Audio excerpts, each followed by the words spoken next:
Welcome back to my channel, guys. This is your mentor Sanyukta Singh, and you have your exams on 9th of February, NIFT exam, probably the last exam of this session.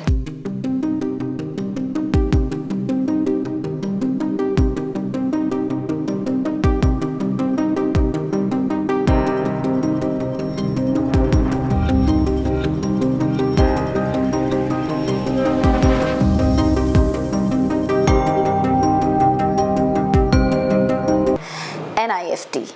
Yes, if you are a bachelor's in design student or master's in design student or masters of fashion management के लिए अगर आप appear हो रहे हो, NIFT exam is on 9th and अब तक तो आपने पूरी तैयारी कर ली होगी और ये प्रोबेबली लास्ट वीडियो जो मैं आप तक पहुंचाना चाह रही हूँ related to the mistakes you must avoid if you are appearing for this exam. अभी तक आपने टिप्स देखे, आपने सिलेबस देखा, आपने ऑलमोस्ट हमारे जीके के एंड डिज़ाइन के ऑलमोस्ट सारे टॉपिक्स पढ़े होंगे हमारे चैनल पर। अगर आपने ये चैनल ही पहली बार देखा है तो आप थोड़ा सा तो लेट हो चुके हो मेरे according. Why? Because on my channel I have provided you with the multiple topics related to design. So अगर आपने सब्सक्राइब नहीं किया है तो सब्सक्राइब कीजिए, शेयर कीजिए और लाइक कीजिए। अगर आप 2026 के लिए अपेयर होना चाहते हो then you can come and join our classes which is both in online and offline mode. And अभी अभी हमारे यहाँ मॉक्स कंडक्ट हुए हैं एंड ऑल इंडिया मॉक हुआ था from approximately from every city of India there were students and they appeared for it, they gave that mock and we are going to give the review probably on Wednesday। अगर ये video बाद में जा रही है तो वो review मिल चुकी है but we are going to go live also on Wednesday, तो आप ज़रूर उस लाइव में पार्टिसिपेट कीजिए। आपके जितने भी डाउट्स हैं you can come and ask your doubts there, will be right away present in front of the screen और हम कोशिश करेंगे कि हम आपके सारे सवालों के जवाब दे पाए। प्लस अगर आप ये मेरा वीडियो अभी देख रहे हो एंड अगर आपको फिर से एक मॉक देने का मन है so we can plan this mock on Friday. You can come and register yourself on the link which is being given in the description. You'll find the forms there. Now let's move on to this whole session. First of all, the time management part. Now you better know कि 2 hours का gate होता है and 3 hours का gate होता है Masters of Fashion Management में and 3 hours का creative होता है both in BDes and MDes.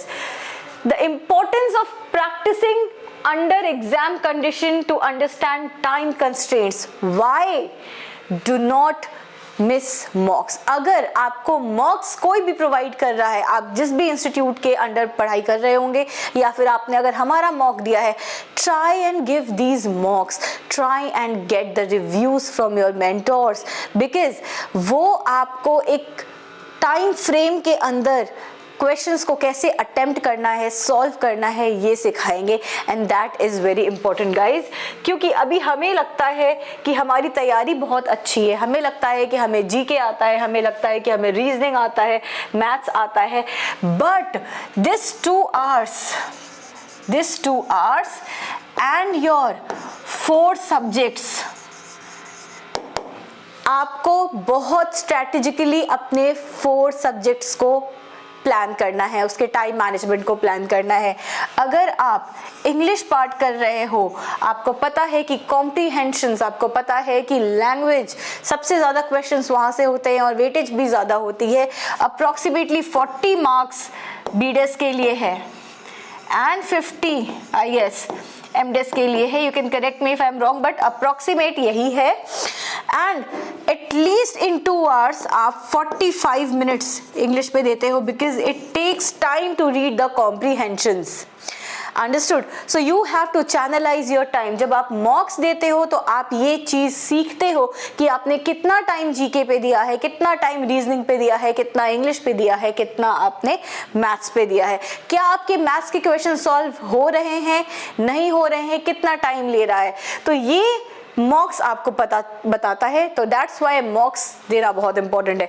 Secondly, the common tendency to spend too much time on difficult questions. आपको ऐसा लगता है कि मैथ्स के कुछ क्वेश्चंस इतने टफ हैं और आपको उसको टाइम लग रहा है सॉल्व करने में, पर आप उसको सॉल्व कर ले रहे हो, आपका आंसर आ जा रहा है। I know there is a satisfaction level जो आपको फील होता है during that exam, but you have to keep that in mind कि अगर आपने 15 मिनट लगा दिए 3 क्वेश्चंस या 2 क्वेश्चंस सॉल्व करने में, आपका बाकी का टाइम चला गया जो आप जीके में, मैथ्स में या इंग्लिश में दे सकते थे।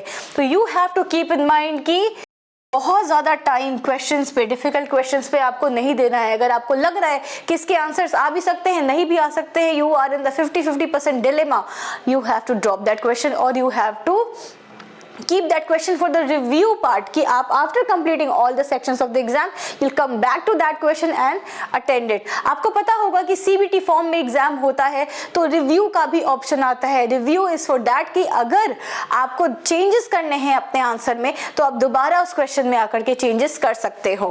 सो that's it from this slide जो मुझे आपको बताना था कि you have to take care about the time management and this is the worst part जो आप नहीं सोचते हो, ये वो मिस्टेक है जो आप कर देते हो। Moving forward guys, the fear of creative expression, the fear of being judged for unique ideas and approaches।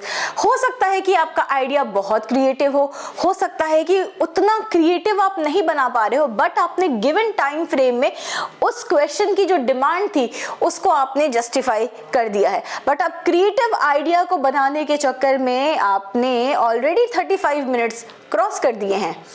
आपको पता है कि 3 आवर्स का पेपर है क्रिएटिव का, आपको पता है कि 3 आवर्स का पेपर है and you are going to give approximately 1 hour पर क्वेश्चन। अब ऐसा हो सकता है कि first question has come from the composition part और द पर्सपेक्टिव पार्ट। हो सकता है कि कॉमिक स्ट्रिप से फर्स्ट क्वेश्चन आए, हो सकता है कि ये फर्स्ट क्वेश्चन 40 मार्क्स का आए, हो सकता है कि second and third question is related to your logos, business cards, mascots, process drawing.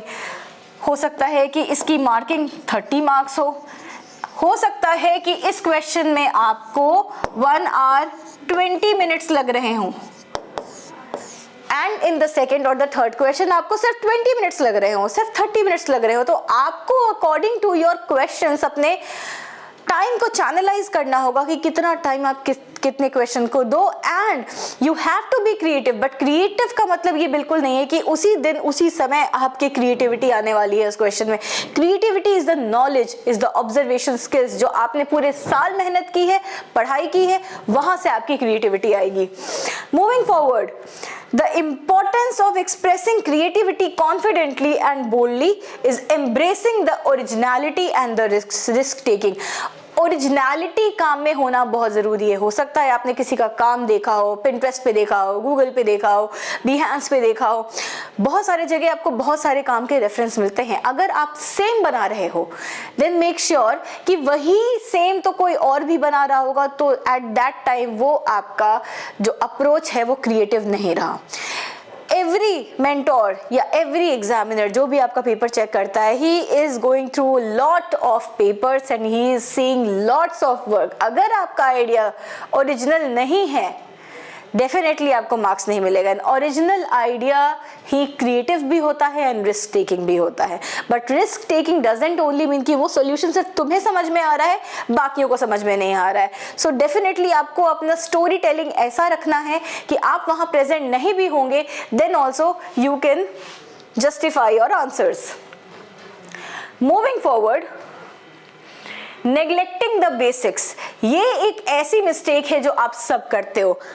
आपको लगता है कि अरे इस क्वेश्चन में तो मैंने गलती कर दी, ये क्वेश्चन तो बहुत सिली मिस्टेक किया है मैं ऐसे थोड़ी ना इन ऐसे क्वेश्चंस में आगे जाकर के गलतियां करूंगी, नहीं, बट आप ऐसे ही सिली मिस्टेक्स अपने एग्जाम्स में करते हो। The tendency to focus solely on the complex topics while neglecting the fundamental concepts. अगर आपको फंडामेंटल प्रिंसिपल्स एंड कॉन्सेप्ट्स ही नहीं पता है तो आप डेफिनेटली वो गलतियां करोगे और वो कहने को सिली मिस्टेक्स होंगी बट वो सिली होंगी नहीं। Understanding the core design principle and concepts of for success. अगर आपको किसी भी जो भी आप ड्राइंग या एग्जीक्यूशन कर रहे हो, चाहे वो फ्यूचरिस्टिक डिज़ाइन का हो, कन्वेंशनल अनकन्वेंशनल डिज़ाइंस का हो, अगर आपको उसका आइडिया जनरेशन नहीं आता है, अगर आप उसमें अपना कॉन्सेप्ट जनरेट नहीं कर पा रहे हो, डिज़ाइन का कोई सेंस नहीं है, definitely you are going to lose marks.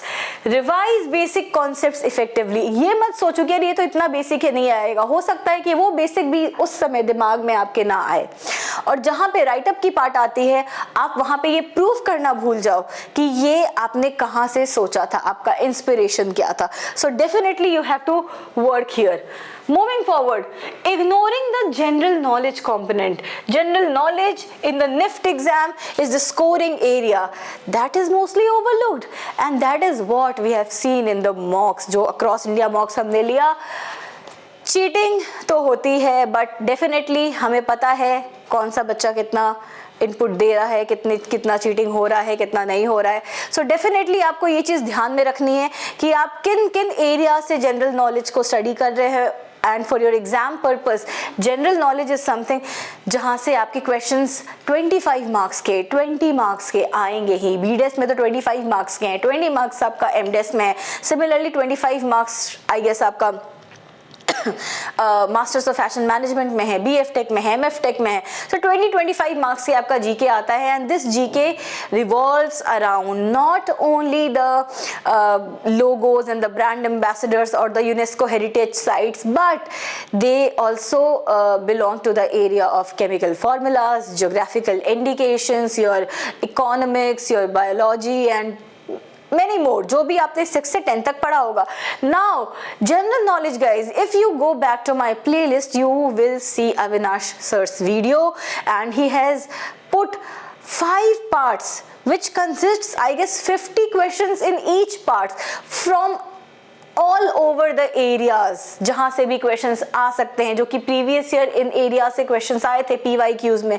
अगर आपने उनके वीडियोस नहीं देखे हैं, go and watch these videos, these are some of 3 और 4 डेज लेफ्ट। अगर आपने ये जनरल नॉलेज पढ़ लिया, या फिर अगर आपने एक बार भी ये वीडियोस देख ली, आपके दिमाग में वो नाम स्टक हो जाएगा। अगर वो क्वेश्चन एग्जाम में आ गया, you will be able to attempt these questions. So ये वो 4 मिस्टेक्स थे जो आप ओवरलुक करते हो अपने निफ्ट के एग्जाम के लिए या किसी भी एंट्रेंस एग्जाम के लिए, बट क्योंकि अभी NIFT का एग्जाम इन कमिंग 4-5 डेज है, I am putting up this video for you. So I hope you like the session. अगर आपके दिमाग में कोई भी कमेंट्स है, you can come to my comment section, you can put up your queries there, I will be happy to help you. Also if you want to come for mocks, if you want to have a online one-on-one session, just put up your names in the comment section, not in comment section but in the there is a form in the description of this video. You can put up your name and your streams for whatever you are appearing. We are going to come up with the planned session for you all, a review session for you all, जहाँ पे आप अपने सवाल हमसे one-on-one पूछ सकते हो from me and Avinash sir.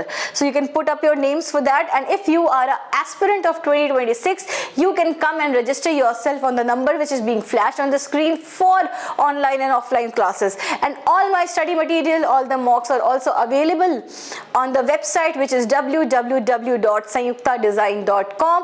Also, all the links of the important videos and the documents you are going to find in the description of this video on my every video. So that's it for today guys.